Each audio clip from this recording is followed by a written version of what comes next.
আজকের ভিডিওতে আপনাদের সামনে তুলে ধরব উপমহাদেশের প্রখ্যাত বুজুর্গ শেরে গাজী আকবর আলী রেজভী রহমতুল্লাহি আলহির সংক্ষিপ্ত কিন্তু অনুপ্রেরণামূলক ইতিহাস।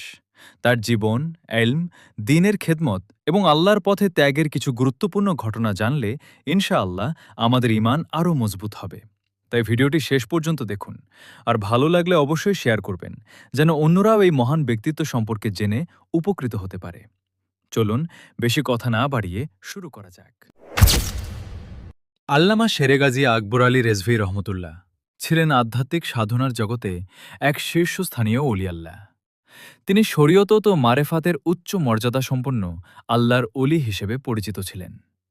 হিজরি ত্রয়োদশ শতাব্দীর শেষভাগে প্রায় ১২৮০ হিজরিতে তিনি বাংলাদেশের ময়মনসিংহ জেলার লঙ্কাখলা গ্রামে শুভাগমন করেন। তার পিতা ছিলেন প্রখ্যাত আলেম আল্লামা মাওলানা শহর আলী রেজভী সুন্নি আল কাদেরী। ছোটবেলা থেকেই তিনি দ্বীনী শিক্ষা, কুরআন হাদিস ও তাসাউফের জ্ঞানে নিজেকে গড়ে তোলেন। তার জীবনের প্রতিটি ধাপে ইসলামের আলো।